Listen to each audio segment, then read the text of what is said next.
Special surprise time for you guys. Every now and then, a friend of the program stops by. This time it's Cole Cubelic, SEC Network, ESPN, like 15 other things. And we chatted for like an hour plus about all sorts of things going on in college football. And when we get that opportunity, we like to take it around here. So sit back, relax, and enjoy. This is our conversation with our buddy, Cole Cubelic. So we welcome him in again. And look, I don't know what we're going to talk about. It's Memorial Day Eve as this is playing, but I felt patriotic. I felt like welcoming in one of my fellow Americans. And I guess my first question is, how are you doing? I'm doing well, better than you. It sounds like with the back injury, you're away from the desk, so I'm a little concerned about you. This doesn't feel normal. No chowets, no white tea. What are we even doing here? Is this a new show? Are we launching a new show now? I'd be lying if I said I knew what we were doing. I'm even drinking real coffee over here. So you remember the McGuire home run chase in the late 90s? And then afterwards, neither of them replicated those numbers again. Sammy Sosa starts to have the allegations levied against him, and then he hurts himself one day sneezing. And I thought it was just a cover for something else, right? Well, then fast forward all these years later, and I'm not a youth in West Central Georgia anymore, and I got bad allergies. So I sneezed the other day, and I sneezed violently, and I have like a pain in my upper back, and I tweaked the back muscle. It's not a full-on pull, but I strained the back muscle. So I thought it was good enough to where I could go lift yesterday and do chest, which doesn't even incorporate back, at least I'm told, and then retweaked it. So it's a bad time for your boy here. That doesn't sound like Pate State material, number one. We need a new trainer. We maybe need a new medical staff. Somebody's getting the axe here. Yeah. But hey, you know what? You're playing through it, so I'll give you credit for that. And I'm leaned forward, so I can't even lean on the desk here or the chair. But I was asking you right before we started, I was talking to Gabe Eicher the other day. We were doing a Sirius XM hit out there, and I asked him, I'll ask you the same thing, because I feel like if I had to play a football game today, even though my legs and my arms are fine, no pain whatsoever, and those are the things that normally keep you out, and I have no head injury whatsoever, I can't bend in certain ways with this. And if I breathe deep, it's not a structural thing. It's not a play-through pain thing. I feel like my back would actively prevent me from moving the way I needed to. But yet no one wants to be scratched with a mild upper back strain, which is what they would have to list this as. So I would have to have the trainer lie and just say I'm hurt somewhere else. But I was asking you, what is the worst injury that you ever actually started a football game with? And you said you went a whole season with something. Yeah, I subluxed my patella. Actually did it in practice in my right knee, like week 3 of my senior year. And Dr. Andrews pulls me over. He says, "Listen, we can operate and we can fix this right now. 4 to 6 weeks, you'll be back, but there's no telling when it's going to be 100%. Or we can." And this is like really, I felt really old school. I almost felt like my father. He's like, "We can tape it every day, like structurally keep it in place." I guess they didn't have a brace for this specific injury back then. And you can just go the rest of the year. And I was like, well, I ain't missing my senior year, so tape it and let's go. Let's figure it out. And so we did that. Also had a broken 5th metatarsal that I practiced through, so I didn't start a game with it. And I went about 4 or 5 days on that, and then finally we x-rayed it and found out it was fractured. That wasn't comfortable. Ended up having a screw put in that. But yeah, I think what we're finding out about you is just that, one, you're soft, and two, if we did have a game tomorrow, we would figure this out. We have cortisone shots, we have heating pads, we have different things where we would get you ready to play, and you just have to battle through it. You're not missing a game for a freaking back muscle strain. I would hope not. Sorry. I would hope not. I went to Walgreens and got those little electroshock things, but I didn't have anyone to stick it on my back because the staff wouldn't do it for me. Something about HR. So I had to lean it against the wall and then lean against the wall. And so I electroshocked myself last night, and that just made it worse. So, yeah, I can't fight the soft allegation. I would feel terrible not playing a game right now with just a mild upper back strain, but it is what it is. So I love those questions about playing a game right now and 1 play, 10 plays, a series. This was going on, I guess, on social media last week. Could you throw for 10 yards in an NFL game? The answer to that's no. You people couldn't do that. I wouldn't get through a single play. And I'm not talking about injured. I would probably be paralyzed, if not dead, after 1 play. In high level college football right now. That's where my body is today. I don't even like to pretend about it. I think I would hurt myself if I had to get to a full sprint. Like if a lion was chasing me down my street right now, I might just stop and walk and just take it. Just maybe I could get an eye gouge in, or I don't know. I'm not getting to full speed right now would put me in the hospital. Yeah, I'm almost assured of because that. I mean, so Poopgate arose on your block, and you couldn't even do anything about it. And if you want to tell the people what that was, feel free. I followed this with bated breath. Updates were being given via social media every other day. And I, on one hand, felt sorry for you, but on the other hand, I lost a little respect for you because I was asking, why doesn't this guy just go do something about it? Like take matters into his own hands. And as it turns out, you're basically a physical derelict now. Well, what I found out was that there were multiple guilty parties. This wasn't one individual. And you people that pick up your dog's poop in a bag and place it in someone else's yard or beside somebody's garbage can or behind their fence, you're bad people, and you should all be punished severely for that. And I've got nothing for you. So I couldn't pin it on one person. I did install enough cameras and make enough social media threats to where it moved about 3 houses down, because I have gone through my back alley and seen that. So now I feel sorry for those people. But at least I was able to push the majority of it away from my yard. Your yard and the next yard are not my concern. No. My yard is my concern, and we've gotten the majority of the poop gators out of my yards. We've at least slowed it down. We're a bend but don't break defense here. Like the anti-neighborhood watch approach to Poopgate has been taken.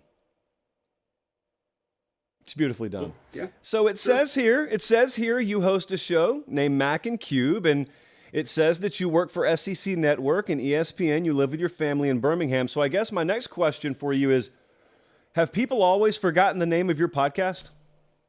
No one's ever known the name of it. Technically, it's that podcast that guy does, or that show via podcast. I think that he has.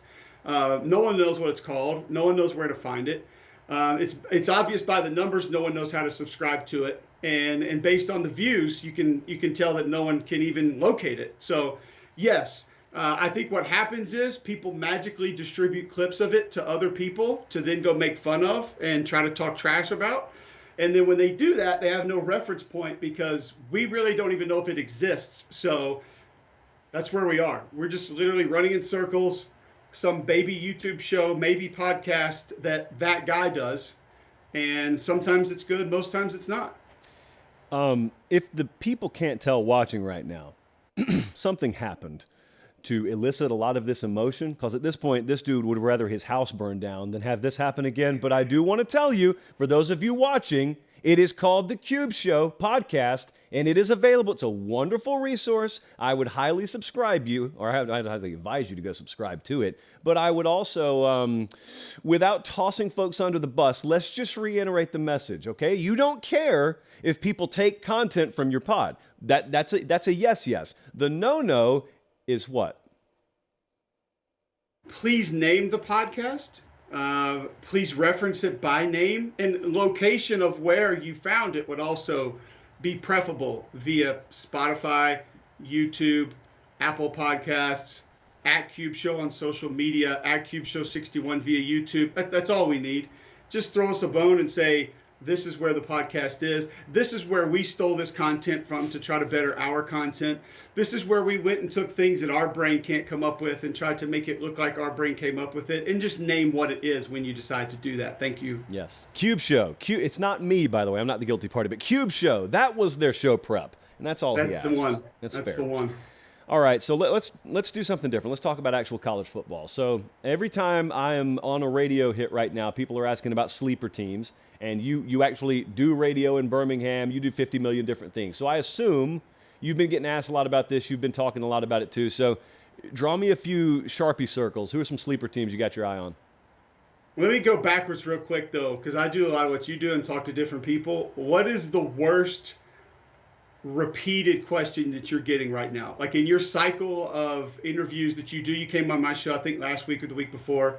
What's the worst kind of question that everybody's asking right now? Is that it? Is that why you're asking me that question? Because you hate the sleeper team question? Yeah, I despise it. But it's not the worst. The worst right now is not in and of itself a bad question. It's just that people keep asking, what's the future of the ACC? Like, there's any skill in knowing that whatsoever. I could ask the commissioner of the ACC, and he could not in good conscience tell me what the future of it is. I was talking to an ACC head coach this morning, and his words to me were, do you have any idea what's going to happen over here? Because they think they're going to be the last to know, and they may very well be right. Same thing on the West Coast. Pac-12 folks, they don't know. The coaches don't know. The ADs don't know in some cases. So I would say that's the most frequently asked question, and it also is not in my best interest or your best interest, because we're like the rare people who like to talk about on-the-field matters. And when this stuff chokes the conversation this time of year, that's how you end up having Georgia win a national championship last year, and no one talks about them all spring. And then you fast forward a year, and they won another one, and still, unless you've made a conscious effort to, the national conversation shifts over to other stuff. And here's what happens. You have to deal with people in Athens come fall who claim that you disrespected them because you didn't talk about them all spring, and you're trying to tell them, no, that's not it at all. It's in my channel's best interest to talk about you. It's just other stuff was happening. There are 5 volcanoes going off in the sport right now, and they put their fingers in their ear and say, la, la, la, la, la, can't hear you. So I guess those two, sleeper teams and the future of conference realignment. Yeah, but first, I'm glad that you brought up people who don't mention Georgia in the spring, because on the Cube Show, we actually did. And we pissed a lot of people off. So I just wanted to make it known there that when Kirby does go after folks after the next national title, that show was not one that skipped them. Right. We actually did reference them a few times. Sleeper teams. We'll start in the SEC, since that's where I spend most of my time. And this is always hard, too, because I think how you categorize a team as a sleeper depends on what most people think about them. But you're always going to have people who maybe weren't sleeping on said team. I think Kentucky's a sleeper team right now. If they can find a way, and they got a bunch of transfers coming in that could help to figure out the offensive line, and Liam Cohen by design can cover some of that up. Now, he can't go erase you and I playing both guard spots, but he can find a way to mask it to a certain extent.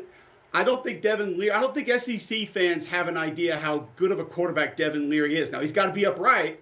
Availability has got to be his best ability, and that has not been his best ability through the course of his career.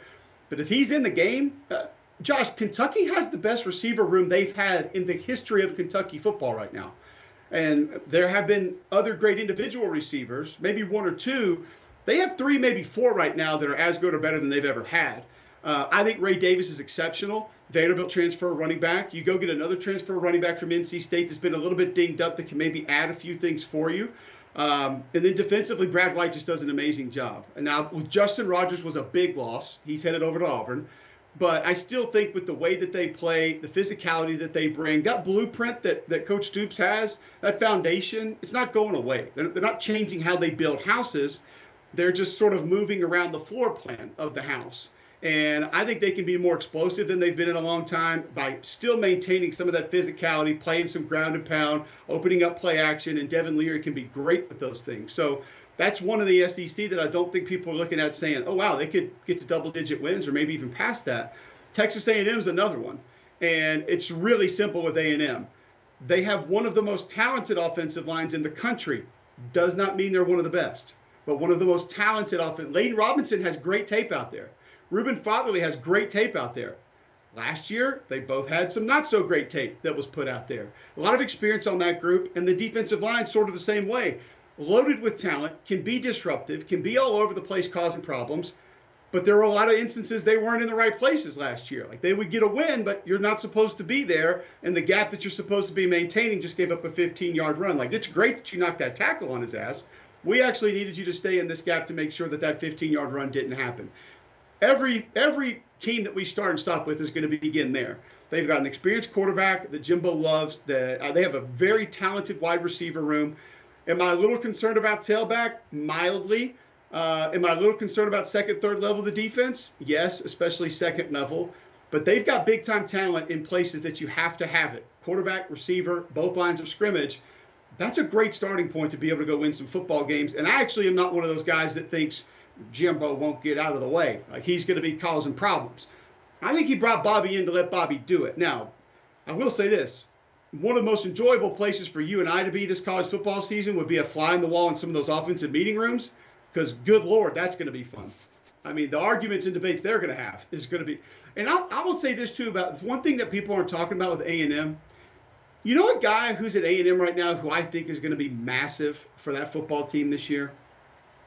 Former offensive coordinator Jim Chaney. Oh, he is out there. You know what? That reaction for me probably says it all because I cover this sport for a living and just acted mildly surprised to remember Chaney's out there. Yes, go ahead. Continue. Listen, but that's every team's got analysts, portal guys. Like it's we can't keep up with all of it. I think he might inject a little bit of let's just kind of chill out, guys. Like let's go have a beer, or why don't we just run it this way?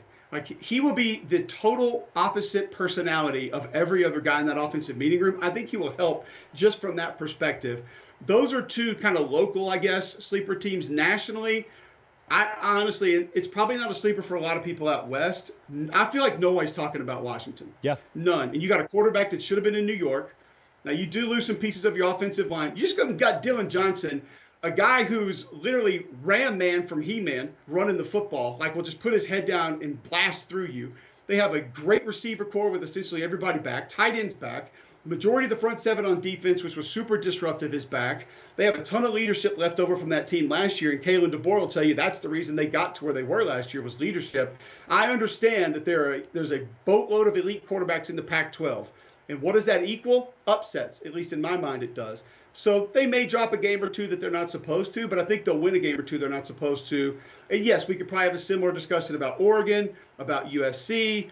We could maybe Oregon State, depending on what happens with DJ. We don't really know just yet. But I think Washington's the team that if I had to right now, Utah lost some serious pieces of just kind of what they are at the core.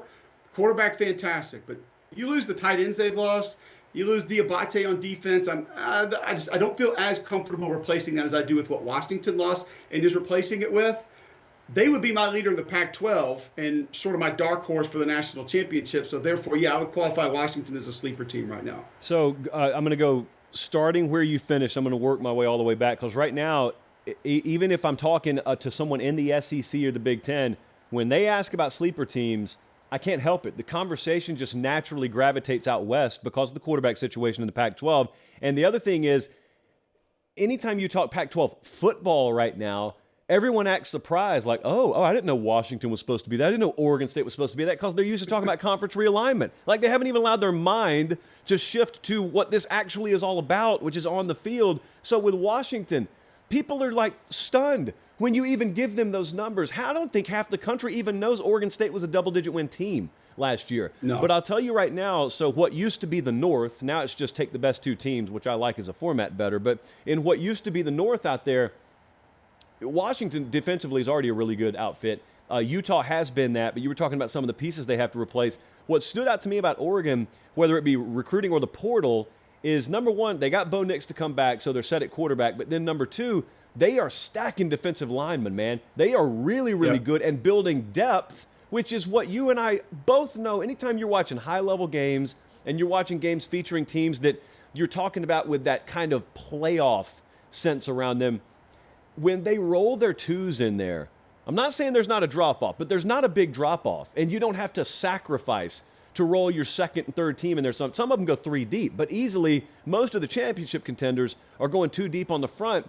And I don't know if Oregon's going to be like cruising altitude there yet, but I think they'll be closer than any team out there this year. And in a conference that's going to be all about quarterbacks, like if you can get after the quarterback better than anyone else, that feels like it gives you a leg up out there. And I was talking to one of their staffers and they said, hey man, I know that you guys are talking recruiting a lot and you're talking portal a lot, but man, us getting Bo Nix to come back, because his dad wanted him to go in the NFL draft, us getting Bo Nix to come back, that's the biggest recruiting win we had. And they lost Kenny Dillingham to Arizona State, so they got a new offensive coordinator. Said that is huge, huge, huge. We love where we're at right now. Now, I'm interested to see because, I mean, Kenny Dillingham obviously helped Bo Nix move past a lot of bad habits and a lot of mistakes that he was making on a consistent basis at Auburn. Imagine, though, if somehow, some way he takes even another step this year, because all the physical tools and attributes are there. I mean, the guy's got great mobility. He's one of the toughest quarterback competitors I've ever seen in watching college football, bottom line. Now, did it go too far at times and some of the sideline antics, things of that nature? Yeah, it did. But I mean, I do think a part of that was just his competitive nature.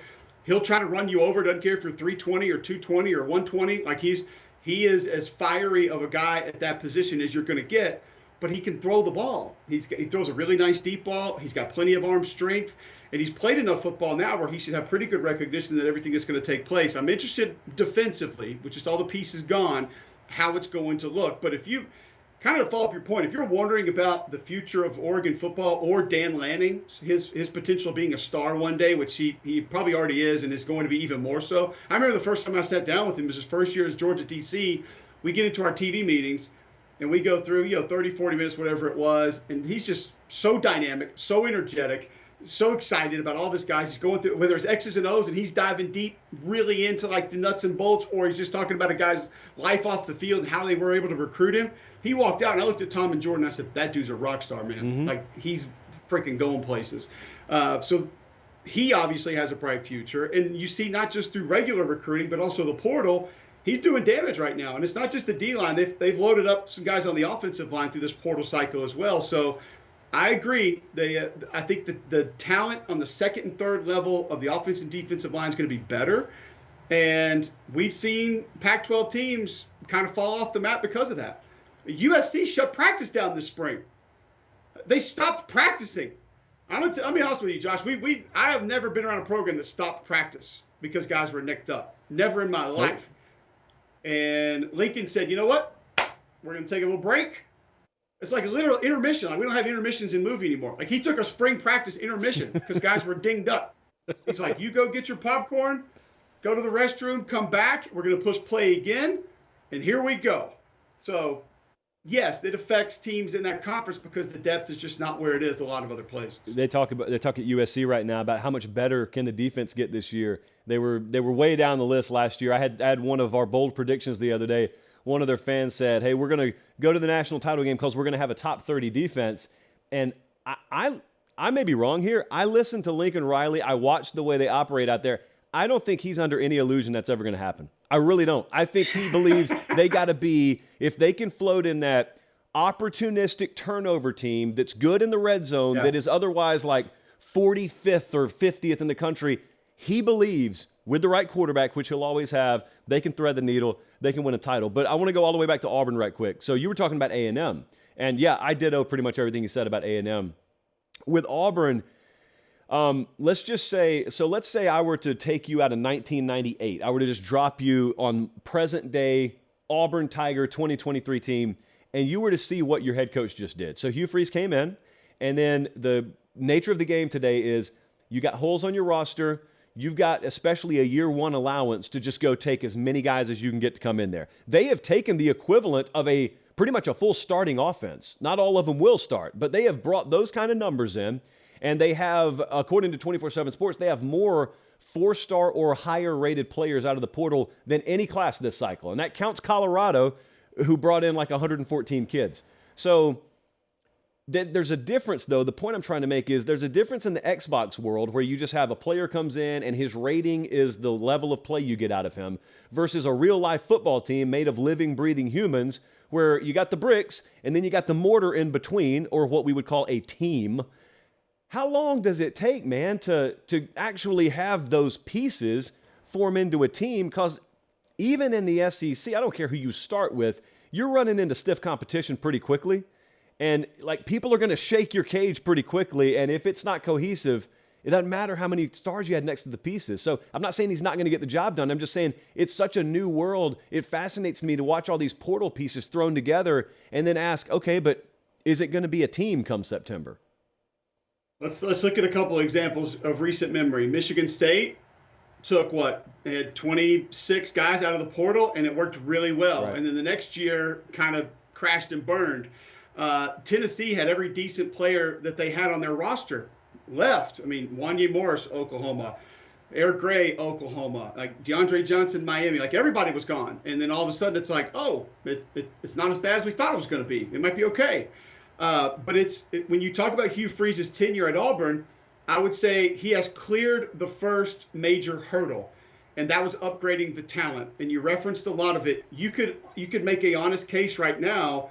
Half of their starters on their football team, now not on one side of the ball, or not all on one side, but half of the 22 that will start will be out of the portal. Easily. Since Hugh Freeze has arrived. It's incredible to think about that. And I'm going to cheat here a little bit, but because there's too many names to remember. He brought in their best offensive tackle, Dylan Wade. He's the best tackle on the team. Jair Shorter is the best wide receiver on that football team. They brought him in from North Texas. Peyton Thorne is the best quarterback on that football team. They brought him in. Justin Rogers is the best interior defensive lineman. They brought him on that football team. You brought in an edge defender from App State that's going to be the best edge pass rusher that they have on that football team. There's 7, 8, Ronaldo Fairweather, by far the best tight end they have on that football team. He's going to have a big year, by the way. So you've got 7, 8 positions. That doesn't even count Shane Hooks coming in who could help at receiver, or a guy like Brian Pate at running back that's going to be maybe your second back when you run two-back stuff or catch the ball out of the backfield. Is going to help on special teams in the return game. You've got 6, 7, 8, maybe 9 positions that he went and got the best guy you have on the roster. That is unbelievable. Now, that being said, that's the first hurdle. The second hurdle is, okay, you've collected the talent, now organize the talent. Now get the talent on the same page, have them understand what the assignments are, have them understand what the fundamentals are that go with those assignments, what's going to change, how it's going to change, and then probably the hardest part, go formulate and find and allow guys to be leaders. So first thing you have to do is locate them, because I'm imagining based on what they were last year and the guys that are gone, there's probably not a ton of great leadership left on that roster. Probably some guys that want to be and some guys that are trying to be, but I always try to help people out with this. Like, I wanted to be a leader my redshirt freshman year, but I wouldn't practice with the defense every day. And I wasn't leading Takeo Spikes and the guys, and Ricky Neal and Ryan Taylor. Like, I wasn't leading those guys. They didn't give a damn what I said. Now, no matter how hard I practiced or how hard I lifted in the weight room or everything else I did that the coaches wanted to, I wasn't a real leader on that football team. You pretty much have to be playing, probably starting, have to have been around for a little bit to be a true leader. So are there guys that they brought in that can take those roles and run with those roles, and the guys will get behind and follow? So you got to now organize that talent, instruct that talent, teach that talent, and then what the next hurdle will be when the season gets here, motivate that talent. Have the guys to go out and want to do things the right way and want to play hard consistently and want to play team football, whether it's situational or just like we talked about earlier, a defensive lineman getting out of a gap. Those are the next hurdles in line for Hugh Freeze, but he has passed the first one with flying colors because the talent upgrades across the board have been numerous. And I think it has a chance to make Auburn a really dangerous football team this year. I'll tell you the other thing he's turned into this cycle's Brian Kelly. And by that I mean, remember Kelly came in last year and there was all the foolishness about what accent is he talking with, what kind of recruiting videos are we seeing out of Baton Rouge. There was all the stuff that actually doesn't matter that was dominating the headlines. Well, when Freeze came in, you had a lot of off-field stuff. You had a lot of the baggage from his past that people made the headline of Auburn hires Hugh Freeze, ... How are people ever going to send their kids to play for him? What about what he did at Ole Miss, blah, blah, blah. And the question was, will he be able to overcome that? When's the last time you heard anyone talk about that? No one's bringing that up anymore. It's just like Kelly. Folks thought, oh, this is going to be an albatross around his ankle. 2 months later, it was gone because they were already getting results in recruiting. You were already feeling the positive vibes.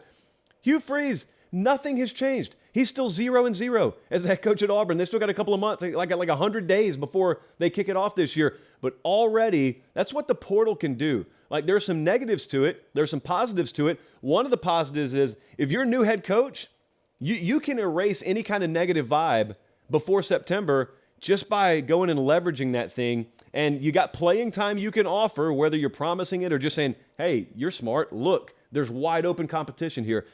No one's even talking about it anymore. There's no negativity around him right now. No, and you can gain momentum in different ways. Like you said, through the fan base, they see guys. And first off, that podcast that I do, we talk about it almost weekly, how people just pee their pants over anybody who goes in the portal. They're like, oh, God, portal kid, got to get him. I mean, it happened at Auburn with a wide receiver from Ohio State. You've seen the show. You see what I do. Players come to the SEC. I go pull their film. I watch them. We evaluate them. Everybody goes nuts about this receiver coming from Ohio State. I'm looking at every game. I'm looking at game logs. The kid hasn't played. No. I don't know what they're getting. I can't sit here and tell you that he's going to come in and be Randy Moss or he's going to come in and even be Courtney Taylor. Like, I have no idea because I haven't seen what he's capable of doing. But when you add that talent, and then now with the way people pay attention to the portal and what that has become, you can ignite a fan base. I think you can ignite and help motivate an administration. And in Auburn's case, somehow the collective can be ignited and can be forwarded a little bit, and people can all of a sudden start getting behind that just a little bit more.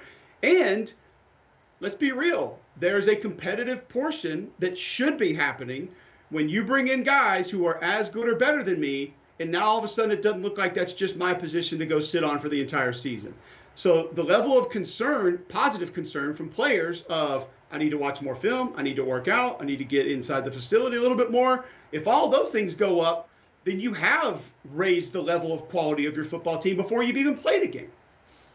Cole Cubelic is my guest. Cube Show podcast on basically any platform you want to watch it on. You can listen on podcasts. You can go to YouTube and find it. Mac and Cube in Birmingham, if you're so inclined. Also, you frequently see him. SEC Network and ESPN. I'm not looking at this to read your bio. I'm looking at this because I want to figure out what I want to ask you next. So here's what I'll go with. I was doing your show a couple of weeks ago, and we were talking about teams that can win a title. And it was McElroy, it was you, it was me. And you guys had very different criteria for how you break down who can win a title. I was a little bit more on McElroy's side. I was looking as if my life is on the line should I eliminate a team that ends up making it. So I'm very, very broad with the funnel at the beginning of the year. You're a lot tighter with the requirements. So he and I went like 12 teams deep, and you were a lot skinnier than that. So rattle them off for me. You can go coast to coast. Who can win a national championship this year in college football? Well, I gave you an easy out because I gave you the option. I was at 5-6. Greg was at like 12-13. And I just asked you, which one would you lean more closer to? And you're pretty emphatic. Like, no, I would be much closer to what McElroy is this year. I think Georgia can win a national championship. I think Michigan can win a national championship. I am teetering on Ohio State, and it frustrates me a lot of years because most people just throw that in. Like, oh, Ohio State can win a national title. I do. I'm really? One of them, yeah. It was like 2 years ago when everybody said, oh, that's top three team in the nation. Why? Tell me why. It's not that I'm down on them. It's just that I've seen what they are when they win a national title, and I kind of don't think that they're that going into this year. Quarterback's obviously a massive concern. You lose your two best offensive linemen.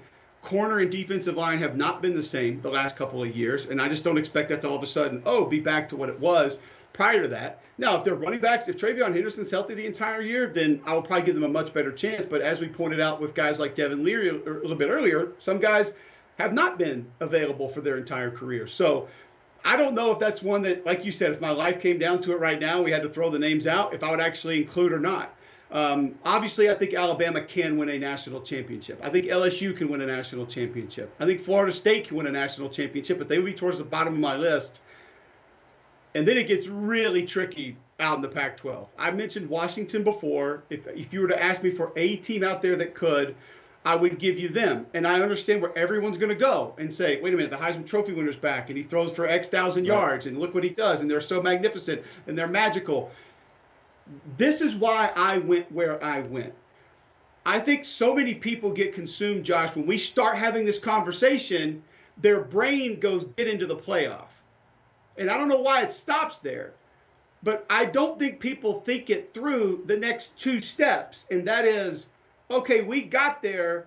Now I got to go beat Georgia and Michigan, or I got to go beat LSU and Ohio State, or I got to go beat Alabama and pick another team that we think potentially could be there. That's where I reach a stopping point with teams that are a giant maybe for me, like Texas, like Washington, like Penn State. Like, those are my big maybes. Florida State's almost in that category for me because I do think that Jordan Travis has some inconsistencies that could potentially cost them in that setting. And see, that's the other part of it. Talking about the regular season and maybe even the conference championship game, that's one thing. Your inconsistencies and your flaws will be highlighted to the extent in those last two games that it's hard for me to generate confidence that a defense that literally couldn't touch people's ankles in a conference championship game is all of a sudden, I'm going to try not to cuss here, is all of a sudden going to figure out how to go get elite ball carriers to the ground, who are probably bigger, stronger, and faster than them, by the way. Like, we're just going to figure that out. Like, because we got one D lineman from the SEC, now we're going to know how to tackle. I don't see that correcting itself in a year. Now, could we get into a track meet back and forth and all of a sudden it's 58-52 and you find a way to win it? Yes. But the teams like Texas, the teams like USC, But teams like Clemson this year is one that my confidence is a little bit lower on. Doesn't mean I think they're going to have a bad season. It's just in that setting, the playoff, winning 2 of those games, I just don't see that happening because the concerns that I have and the flaws that I know you're going to have, I don't view them as being able to be overcome very quickly this college football season and being corrected. Now, a lot of teams have proved us wrong and gotten there. Very few have gotten to the playoff and broken through the next 2 and had massive flaws in which a lot of people thought, no, there's no way they're going to be able to go do that. Oh, yeah. Well, what it takes is it takes the TCU thing last year, but it takes that happening twice. It takes you playing the very tippy top of your game. You peak in the semifinal, and you have to have probably some turnover help. You have to score on special teams. If you do that, you can beat someone like 51-40, whatever that score was. Then you got to go beat Georgia. I've never been in a more anticlimactic national title environment. Not during the game now. I'm talking about before the game. I don't think I talked about it. Colin, we should have done this on our show. But anyway, I'll talk about it now. So we were on the field before the game. Georgia, some of their guys, some guys come out early to stretch and stride and stuff like that. And then you get waves, and then you get the entire team out for warm-ups. When the 2 teams in the national championship game were on the field for warm-ups, you've never seen anything like that in your life. It would be like watching the only other disparity that I could think about would not happen at the college level. It would be like if you're watching high school football, and if I were down in like Phoenix City, Alabama, I'm watching Central of Phoenix City, and some team from like West Alabama comes over in non-region action. And there you look at the size of the kids on different sides of the field, and you're saying, wow, like mismatched city. But we were in a national championship game that day. So point remains there with TCU, but I think that's just a roster thing. I mean, people can understand that. Go back to Michigan for a second. Michigan's gotten themselves in that situation twice. And Michigan is a really, really good team running the ball. They are really sound up front, both sides. You don't really question their identity there. They've had better pass catchers in the room the past 2 years than they've had at any point under Harbaugh. They've been really good at quarterback. So in other words, they're checking a lot of the boxes you're talking about. Their identity is sound. They know exactly what they are. They ran into a buzzsaw 2 years ago, and they ran into it again last year. So they're one of those teams even that has the ability to get there but didn't get over the hump, whatever in the world that's supposed to mean. So here's what I did, though. Your maybes are teams that I'm willing to group in because I know I reserve the right to shave out throughout the season. So like with Ohio State, it's really simple. I don't even need to pull down like a projector or anything and go position group by position group. I just know you've accumulated so much talent, you've got a shot. It may be that you crash and burn because you were so deficient at tackle, you had to go rely on San Diego State to bail you out in the portal post-spring. It may be that my grandpa telling me if you have 2 quarterbacks, you have none. Maybe he's right this time around with Ohio State. Maybe you end up wasting that receiver room. Maybe. Or maybe like you got Knowles in there as defensive coordinator in the second year, you see what you hoped you would see year one, which is the more quantum leap and scaling in production defensively. But anyway, the Ohio State microcosm, that's the same thing I'll use for Texas. I will never look at a roster. A&M, it's not a team we're talking about the national title, but even A&M, I struggle to just like slam the door on them and keep them out just because of like the prerequisite talent level that I know it takes to at least get there. But like you said, man, getting there versus knocking the door all the way down and going inside, that's 2 different things. You have to, in some cases, rely on Georgia to be off a step or Bama to be off a step because if they're not, this is like a 2 or 3 team conversation.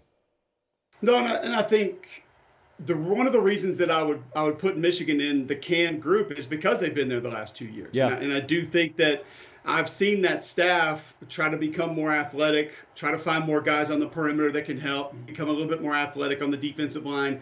I see them at least trying to morph into what they think they're going to have to be as opposed to 7 tight ends on the field at one time, 90% of the time, trying to go out and just – because you're not going to out Georgia. You're just not.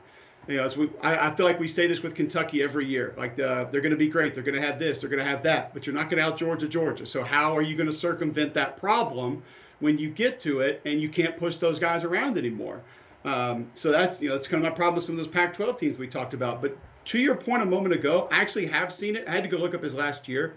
2018, I had Georgia Tech. Now, I know it's not a championship game. The biggest discrepancy in physical appearance of 2 football teams, even in high school, than I've ever seen in my entire life. On the field in warm-ups, could not believe what I was looking at as far as the differential on both sides of the ball. Like linebacker, defensive lineman. Okay, I couldn't believe bold strategy. if you took Darnell Washington. Now, granted, he's an alien, but he's a tight end.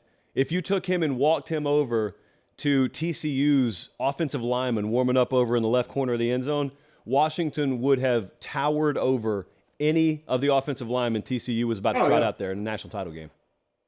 Well, like I talked to Stacy Searles before the Missouri game last year, and he was walking by. I was like, Coach, can you even believe that kid? He said, Cole, if you gave me 3 months with that kid, I'd make him the richest offensive lineman in the history of professional football. He's like, I could make a left tackle out of that kid, and probably could, but that wouldn't be as much fun, probably as catching footballs and running around. But yeah, he is a.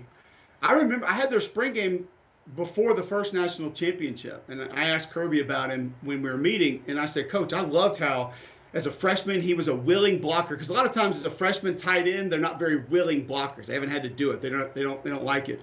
And he wasn't the best, but he put his face mask in there, shoot his hands, run his feet. I was like, oh, the kid's actually trying to move people around. And I asked Kirby about it, and I go, yeah. He said, he's like, he's just so big. I was like, what's he walking around like about 260, 265 right now? He said, Cole, he's 280. And honestly, Josh, I didn't believe it. So then I get down on the field before the spring game, and I'm standing next to him, and his ass is bigger than mine, like circumference-wise. And his waist is like 4 inches smaller. His waist is like my quad. I've never seen a human being built like that in my entire life, ever. And yeah, and like we had Kirby at the Regis Golf Tournament a few weeks ago about Darnell Washington. He goes, well, no, there's not another Darnell Washington, and there will never be another Darnell Washington because there's only one of that guy. So we're going to have to figure out another way to handle that at tight end. You're talking about 6'7", 6'8", can carry 300 if he wants to and play tight end, probably 270 or whatever he's going to play in the NFL. Amazing. So here's what I want to do, and the reason I paused there is so Colin can cut this as an individual video. The coaching changes at Alabama, when you saw him, Steele in defensive coordinator, Tommy Rees in offensive coordinator, what did you think about it? I feel like Nick Saban was kind of trying to go back to his roots a little bit to finish off and grab another national championship. I think there are pieces of college football, maybe even the game of football and where it is that drive him crazy. And I first got a good look at this. I think it was 3 years ago, maybe 2 was last year. I had him one time, and there had been multiple press conferences after games leading in where you could tell the local media was trying to bait him into how bad the offensive line was, and it just infuriated him. And finally, after 2 or 3 of those games, which they probably didn't run for 280 or whatever it was, but still scored 42 points and won by 30, he said, listen, you guys keep bringing up this offensive line and how bad we are. He's like, what you got to understand is we can't go to practice every day and throw it, and then get in the game and get up by 21 and all of a sudden say, well, let's go move some people around. Let's bring out our bulldozers. And all of a sudden, we want to turn our gazelles into rhinoceroses and let's just go truck people. It doesn't work that way. When you don't do it, you're not going to be great at it. And I think that there is just a portion of where offense had been going that was bothersome to him. And he understands that it affects the other side of the football. And it affects his football team collectively because he knows, think about the amount of detail that Nick Saban puts into everything. So he probably doesn't look at just offensive efficiency or passing game efficiency or run game efficiency or any other magical, made-up, mythical PFS statistic that gets thrown out there. He looks at what helps his team win games and most likely spends the majority of his time on what cost his teams the opportunity to win games and therefore lose games. So I think ultimately he wants to be more balanced. And if he wants to go run the ball 20 times in a row, he wants to be able to do that. If he wants to throw it 30 times in a row, they can be able to do that. And then defensively, that one was a little bit more difficult for me because I am not a media member that thinks Pete Golding was terrible. I actually think Pete Golding's a really good defensive coordinator, and I have visibly tried to present that to people for the last few years of, hey, I know you're mad that there wasn't a pass rush here, but when we're running a twist and the 2 defensive tackles they clang the front of their face masks together like this in front of the center, and all of a sudden the middle 3 offensive linemen just don't have to block anybody, that ain't on the defensive coordinator. So now you could say, well, why couldn't you go to the next guy? And the youth development, maybe that was problematic. Okay, fine, but I know Pete knows defense, and I know he knows how to call defense. So But I also know Kevin Steele's fantastic. And Kevin Steele, one thing that has not gotten a lot of discussion about him is he has actually morphed and taken some big steps as to how creative he is, how different he is. It's one of the things that I think Kirby has really allowed to happen with his defense the last couple of years with Schumann and Lanning is the creativity has changed a lot. And I think there are some things that Kirby probably would have looked back at 5, 11 years ago and said, no, we ain't wasting our time on that. We do this and we do it this way. I think he's kind of said, well, no, we need to either simplify this and make it look one way, or you know what, we probably should run that front a little bit more because these guys can be more effective doing that. I think Kevin Steele has gotten there. And for a long time, he was just the other Nick Saban disciple, another guy that ran that defense and had his jack linebacker, and played, pattern match coverage, and that's what they did. But he has actually presented his defense in a very different way the last few years. So I think it will help because McElroy made this point on my show, and I never thought about this. He said, I think the problem with Alabama's defense right now is Nick Saban and Pete Golding are too alike in how they think about defense. Structurally, what they want to change, how they want to call it, who they want to play where. He said, so there's maybe a little bit too much groupthink happening defensively. Now, one thing I know about Kevin Steele, and I'm not saying they're going to fight or they're going to have like the Alabama coaching staff octagon in the middle of the day. Kevin will not be afraid to go toe-to-toe with Nick and will not be afraid to say, you know what, let's try it this way. And the main reason I say that is Kevin knows how to do that. Whereas maybe you would go in there with our chest puffed out and say, look what I found on film, coach, we're going to run it this way. Kevin knows how to dance around that, and he knows how to talk through that very politely, very calmly, in a very professional manner. And Nick has the level of respect where I think he'll listen to that, and therefore they will change some things philosophically on defense. They're not going out there and running the old 50 defense that the Bears ran in '85. I'm not saying that, but I think he will be able to have Nick Saban's ear just a little bit more to where he can do things in a little bit of a different way. And then offensively, I think you'll see more tight ends on the field. I think you'll see a more balanced rushing attack that's not going to be near as dependent on whether or not the quarterback wants to or feels like they should hand the ball off. The quarterback's going to be directed to hand the ball off more this year. And I think that's something that Nick Saban believes can help his football team as a whole this entire season. You know what I wonder is, even with all the experience he's had, and the dude's forgotten a dozen times more than most of us even know about the game to begin with, even he understood there was sort of a little element of the unknown as to where the game was headed. And he himself adapted and evolved. I almost wonder, I don't wonder whether he liked it. I know he didn't necessarily love it, but I almost wonder if he looked at it and wondered, how far to the extreme is the sport going to go down this road? Because as long as it's headed down that road, I'm gonna try and ride the wave instead of trailing the wave. So I'm going to go get the Bryce Youngs or the Tuas or whatever. I'm going to go get Steve Sarkisian. I'm going to try and stay at the forefront of this.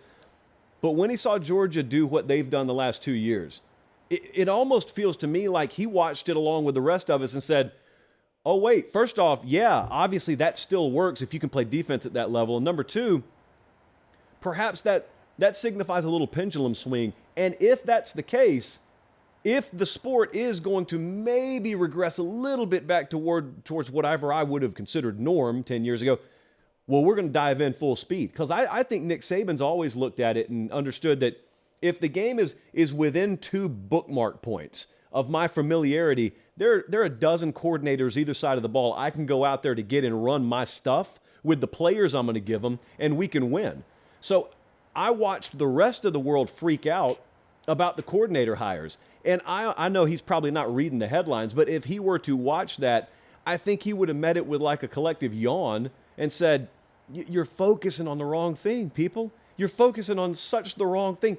If the game's where I think it is, if my roster's where I think it is, I could put Joe over here. I could put Tim over here. If they have the requisite football knowledge, I'm going to give them the ingredients, man. Like the stovetop works.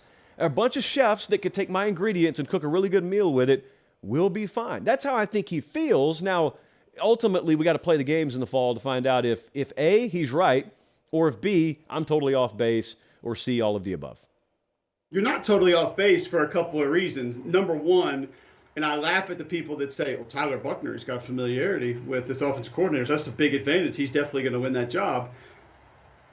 Not going to be that offense. No. And I talked to Bill O'Brien about this the last 2 years. I talked to Lane Kiffin about it. I talked to Brian Dable about it. you learn Nick Saban's offense. And we had Bill the first, I think, two of the first three games his first year, and we kind of didn't believe it. And so I pressed him on it. It's like this Bill O'Brien, this dude's a head coach in the NFL, like he's going to run his offense. He's like, no, you guys don't understand. I spent this entire offseason learning this offense. The terminology, the formations, the shifts, the names, all these. This is his offense. Now I call it, and he lets me call it the way that I want to, but it's his terminology. So those quarterbacks that have been there, they actually have that advantage going into this. Now, and then, well, the other side of that too is I think people kind of just bypass the fact that Tommy Rees did have a part in bringing another quarterback in that put that quarterback on the bench, and who knows? Yeah. Nobody wants to pay attention to that. But I also think that, yeah, you're accurate in saying that there's a portion of what Nick Saban wants to do coming full circle. I think it started with Iowa State a couple of years ago when Matt Campbell was living in 13 personnel, one back and three tight ends. He had the guys to do it. How many people are running majority 12 personnel now? Two tight ends, one running back. So there is a physical portion that is coming back. Michigan, we talked about them. Georgia, let's be real. They had some good pass catchers. They had Brock Bowers. They had good backs. They had a quarterback that won 2 titles and could scoot a little bit, but they won most of their games because they could bludgeon you at the line of scrimmage. That opened everything else up. And really and truly, the most magnificent part of what Georgia did offensively last year was the presentation of it and how they made it look, because they ran everything. Like literally, they ran counter, they ran power, they ran toss crack, they ran split zone, outside zone, inside zone. They ran tunnel screens, they ran perimeter screens, they had quarterback runs that they ran, they had replays, they had RPOs, and then all the formations, and then the motions that went those, and then the shifts. Whoever they had doing what they needed them to do knew how to do all of it, and that's a massive advantage. So I think there is a portion that is getting away from throw it 50 times. How close can we be to the air raid without being air raid and keep some semblance of a run game that is coming back and saying, hey, ball control can still be valuable. Protecting our defense still has value. Moving the chains has value. Living in 2nd and 3 and 2nd and 4 still has a lot of value as opposed to 3rd and 10 and 3rd and 8. So I think that was a massive part. I think you're spot on. I would totally agree with those were some big reasons why he made the moves that he did. Cole Cubelic joining us. Okay, let me get you one more. I'll get you out of here. It may go 5 minutes. It may go 20 minutes. So easily the hottest topic in college football right now has been what Deion's doing at Colorado, because it coincides with, number one, a really big name out of the box, getting a Power 5 job at the perfect time where he can leverage new rules and new mechanisms in college football. So like the portal roster turnover has been historic. I know it's like one of the first years that it could happen. I don't know that we'll ever see it happen this violently, to this degree, as we're seeing at Colorado right now. So I've heard from a ton of coaches behind the scenes about him. Some of them are just flat out jealous of the attention he gets. Okay, that's a little chunk of the pie. Several more of them don't really care about the attention. They don't like that they feel the system is getting abused. Some of them just don't like the system, period. And then there are others like Pate who at least had the stones to put his name on the record and has said, yeah, I don't think that's college football. Like I am a college football coach, and whether it's the rules or not, beside the point, I don't think that's the way college football should operate. And so I've sat there and I've soaked all that in. And the thing about it is, no one's necessarily wrong. Like, your opinion is your opinion. So it can't be wrong. You could feel one way, I could feel another way. But I've always looked at it like this. When the portal changed, when the rules changed, and when it kind of overlapped with the NIL rules just being thrown out in free-for-all fashion, and NCAA said, it's legal, but we don't really know where the guardrails are, so you're not okay, we're not okay, that's okay. I said on the show at the time, this is going to lead to a little more a professional model, and everyone was celebrating. At the time, everyone was celebrating players' rights, and everyone was celebrating that players are going to get to move just like coaches, even though that's an apples to bowling balls comparison, because one's on contract and one's not. And people were celebrating that players were going to get paid. And so I sat at this little desk in this studio right here, and I said, okay, that's technically true. Players are going to have more freedom to move. Players are going to have deeper pockets because they can monetize their name, image, and likeness. However, you're asking for them to have rights consequence-free, and that's just utopian. That's never going to happen. And so what I said is, in turn, if you want them to live in the same world that a quote-unquote professional or a quote-unquote employee lives, are you ready to see how employees get treated? Are you ready to see a coach come in and decide a third of this roster is not good enough for me? Goodbye. Case closed. Don't care that you're a college kid. And no one wanted to have that conversation at the time. Well, now they're forced to because Deion's making them have that conversation. So you're watching this. You cover the game. You talk about the game every day. You played the game. Do you have like one feel on this? Can you see it from multiple angles? How have you watched what's happening in Boulder? I think it's impossible to have one feel on it. I do too. Especially from someone who played college football at a very different time in which none of these things were even available. So I can't point my finger and say I wouldn't have done that. I mean, I played for Rick Tricken. If you don't know, just Google it. You'll figure it out. Like most of the guys I played with would have been in the portal. I have zero doubt about that. I might have been one of them. I don't know. It was just a very different time. So it's hard for me to point the finger and say, would have done that, wouldn't have done this. But I also love college football.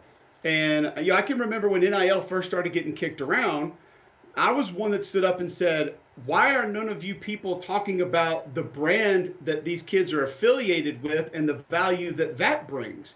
Everybody just nobody wanted to open the door. We wanted to plant a brick of C4 on the door, probably like 5 bricks, and just Mission Impossible that thing, blow it up. Everybody comes rushing in, and it's like, give me the loot. So no one wanted to say, this is what I thought was hilarious. Tua Tagovailoa, the headline, Tua Tagovailoa lost $13 million in NIL money when he was at Alabama. Trevor Lawrence lost $18.9 million his last year at Clemson in NIL money. How much are they making at a Sun Belt school? How much are they making at a Mountain West school?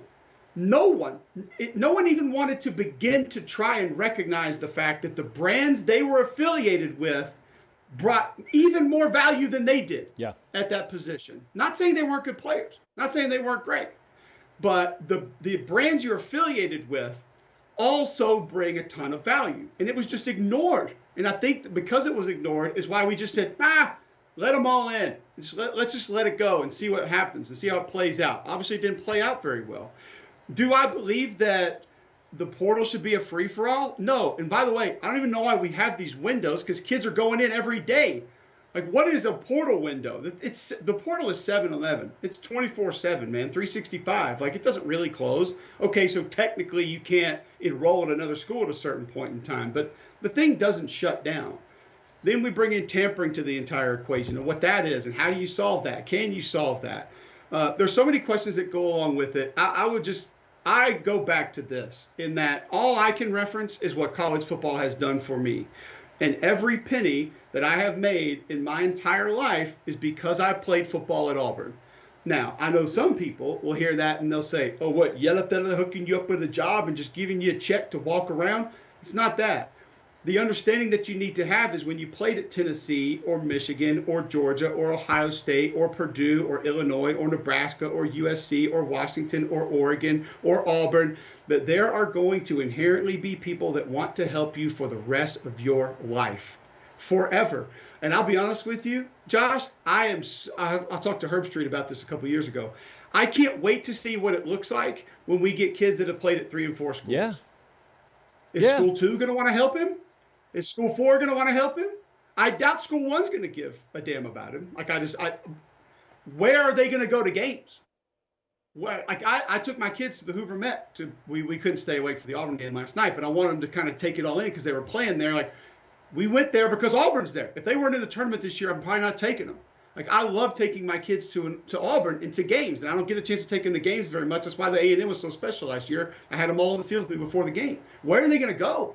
And I understand that your whole free market, free enterprise, let them make as much as they want, fair. It doesn't fit into that discussion. I get that. I understand that. But from experience, what I'm telling you is college football has done a ton for me.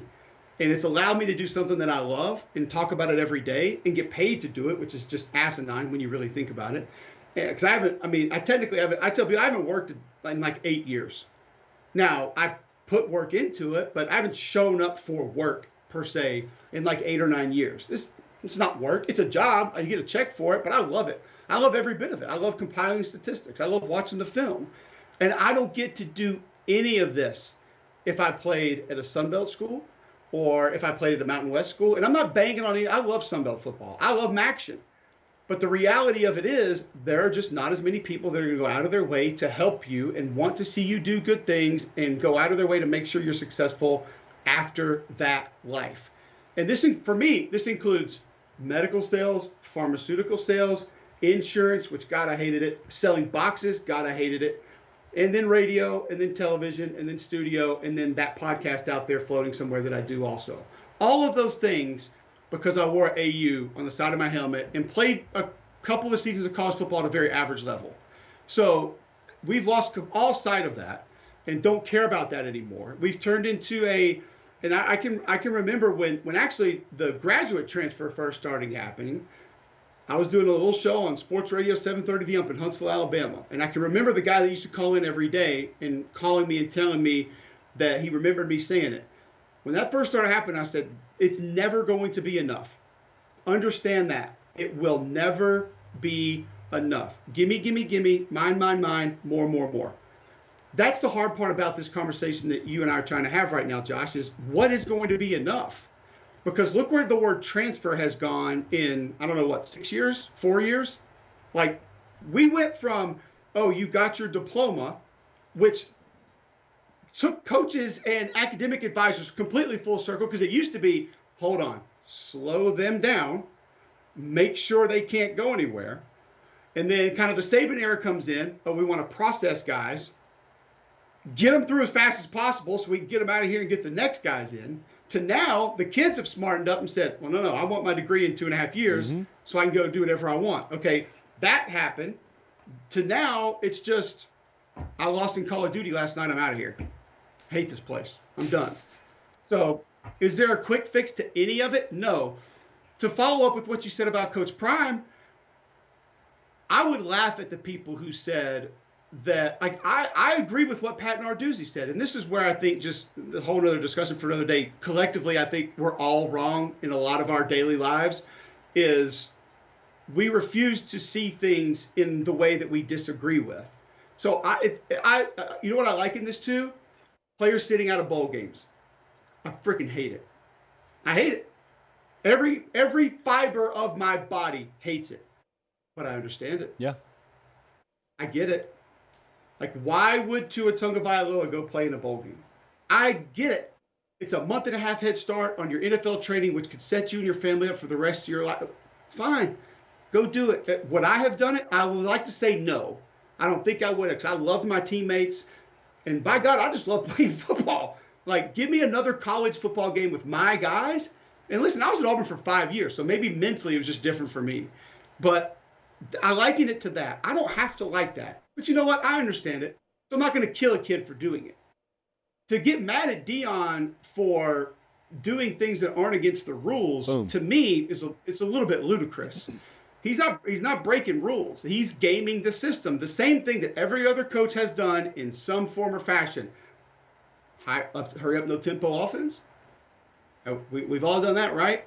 I mean, whether your guys are clapping, your linebackers are clapping, trying to mimic the snap, we got rid of that. We were gaming the system there. Now we got guys shifting right before the snap, saying, move! Trying to, again, mimic a snap count. Guys are doing that. We've all gamed the system somehow, whether it's holding a guy for an extra second or two to allow your running back to get past you. I was never penalized in college, so I wouldn't know about that. Whether it is, how you utilize your timeouts, recruiting, going to see it, bumping into a kid and not reporting it, whatever. They all game the system somehow, some way. So to get mad at Dion for utilizing a system that's in place, I'll never disagree with that or hate on that. Now, I might not like it, but that's why Pat Narduzzi has his team. You run your program your way. And it's okay for him to voice that opinion and say, I don't think that's real college football. Here's the final question that I'll ask you. What is college football right now? Let me pause. I would say it's like a shattered window. There's some different shards. There's some different things. Now, I look at the shard that is mainly focused on Saturdays in the fall. Because I know... Yeah, you and I love the shards, by the way. Yeah. Like, we'll walk on them barefoot. No problem. And we're happy to do it, by the way. But as far as a definition of it, sorry to interrupt you, It Hell, I isn't. don't know. It isn't a classical student athlete experience. We're a long way from that. It is not. It's not necessarily as pure, pristine as it ever appeared to be. Now, if you ever saw behind the curtain, you knew there were some ugly facets of it, but certainly the way it appeared, at least from a national perspective, way different than what it is now. But at the same time, so here's what I'm saying. With the thing with Narduzzi, the reason I appreciate it is because if you don't like something, you need to speak up about it. What you can't do is you can't be coming to me or texting me or DMing Cole Cubelic or something and saying, I don't like this, but I'm not going to say anything publicly about it. I just want to vent to you. Because that's all that is. That's venting. At least Narduzzi went on the record with it. He thought USC tampered with his receiver. He went on the record with it. He doesn't like what Deion's doing. He goes on the record with it. So 37 other coaches do that. Hey, maybe it enacts change. But until that happens, you're stuck with what you're stuck with. But the question you just asked, that is a whole show. That's a whole nother hour. Like we go to 9 or 10 o'clock at night talking about that because you're talking about, is it something that revolves around the regular season? Is it something that includes an educational classroom aspect along with the student athlete portion of it? Is it something that's supposed to enrich your life for the next 40 years versus a short-term catapult to the NFL, even though statistically most of you aren't going to the NFL, and even less numbers of you who go to the NFL are making it to a second contract? Is it something that is supposed to revolve around just a playoff? Like, is it supposed to be something that enriches nameless bureaucrats who you'll never meet that work for television networks? What's it supposed to be? Because right now, the stuff that's in the news cycle disproportionately leans a lot more towards the latter than the former. That's what you and I were talking about before we started recording. Right now, it's May. And we had the audacity today to spend a good chunk of time talking about on-the-field matters. No one else is doing that. If I told you there's going to be breaking news tomorrow, you know good and well it's not going to be about Michigan's left tackle situation. It is going to be about the Pac-12 breaking up or the Big 12 breaking up. That's the sport now. It's going to be about a transfer portal problem. It's going to be about NIL, this or that. So I guess that's college football. It's like 5 paragraphs. That's what the sport is. And it's all still beautiful in one way or another. I mean, and you can look at the ratings the last few years. Viewership's not going down. It's not going anywhere. I think the good news is, even if we took all the negative things and we made them all worst case scenario, I still like we're still light years away from people saying, you know what, nah, no thanks, done, because Auburn's going to put that uniform on, and Texas is going to put that uniform on, and Penn State's going to put that uniform on, and by God, we want to watch it because we love it. We love those uniforms, those bands, those traditions. In the SEC, we like night games in November, so. Well, it's much warmer down there. But look, picture Auburn LSU. It's third quarter. It's 2017. Tigers lead, obviously. And it's 3rd and 2 on the opponent's 24-yard line. Click play. Can you tell the sport has changed? Crowd noise sounds the same. Uniforms look the same. The collision feels the same. The urgency feels the same. As long as those are the same, you haven't lost your sport.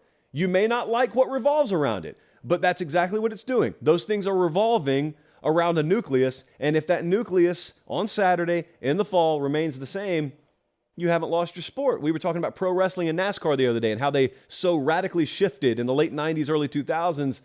There are a lot of things changing about this sport, but has its nucleus radically shifted? I would argue no. You just suggested no. So yeah, I think we're a long way from any kind of doomsday scenario, but at the same time, you went back to talking about the grad transfer stuff. And when it first started coming, your question was, when is enough enough? We would also call that a slippery slope.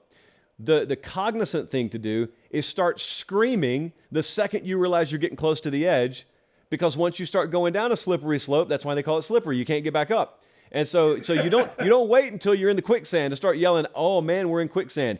You got to yell on the front end. So if it sounds like some of us are alarmists, it's not necessarily because we think we're going off the cliff tomorrow. It's just because we can see maybe off in the distance the cliff and we want nothing to do with it. Because like you, I'm not interested in working. I don't think that there's any doubt that a lot of us have inherent fears about where we're going. And I think the main reason we have those is, like you just said, we want to protect it. We don't want to lose it. This sport means more to me than any other sport, because I can remember growing up as a kid at Mason-Deville Apartments in Homewood, Alabama. People said, what do you want to do when you grow up? I said, I want to play football in the SEC. Like, both my parents went to South Carolina. I grew up in Birmingham. I wasn't an Auburn or Alabama fan. Like, so I've been to a lot of really cool games in the southeastern portion of the United States. My dad worked for a guy that was a mega Georgia booster, so we got tickets to Georgia games. We would go to games over there. I obviously went to a ton of games at Legion Field, Bama, Tennessee, bowl games, the first SEC championship game. I went to games down at Auburn because it wasn't far. And even other college football, Jacksonville State, UAB, Samford, North Alabama. I've witnessed a lot of really cool college football, and so I fell in love with it. And I think some of us may come off as alarmists at times, is because we want to protect it. And when we start hearing those conversations, and we have to be, like you said, we get asked about them. We have to be a part of those conversations of, are we going to the Big Two? Are we going to two 24-team conferences? What happens to everybody else? I don't want San Diego State to go away. Right. I don't want North Texas to go away. You know, I don't want Toledo to go away. I love watching those games. And I think a group of five, I know Mike Oresco won't let me call it that, but I'm going to on your show because this is your show. I think a group of five playoff would have been incredible last Oh, I wholeheartedly agree. I wholeheartedly agree with this.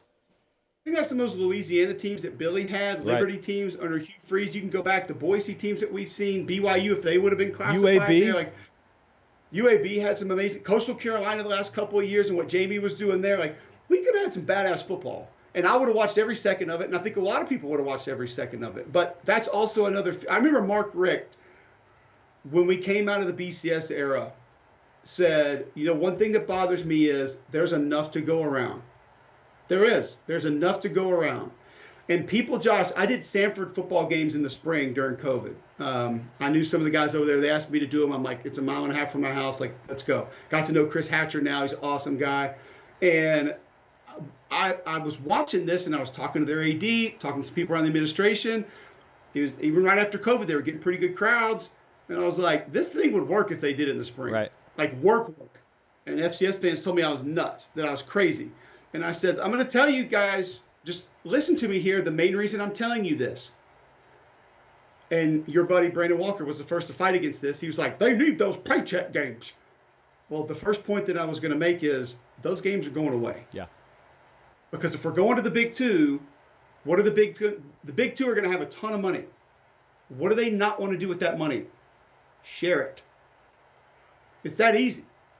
And so when you look at the giant wheel of college football revenue, for the little guys, it's getting smaller and smaller and smaller, and they're holding on by dear life.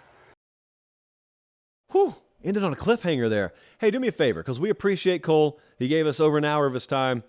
One of the really good friends of the program that we have. Make sure you go subscribe to that channel. If you want really good college football talk, hopefully you get it on this channel. I promise you, you'll get it on his channel. It's pretty new. We need to blow it up. Cube Show. C-U-B-E Show. You'll see it. It's got like less than 3,000 subs right now. So we can help that in a big way. And if you don't do it for him, do it for me, please. So appreciate Cole Cubelic. Appreciate you guys watching. Make sure you like the video and subscribe to our own channel on your way out.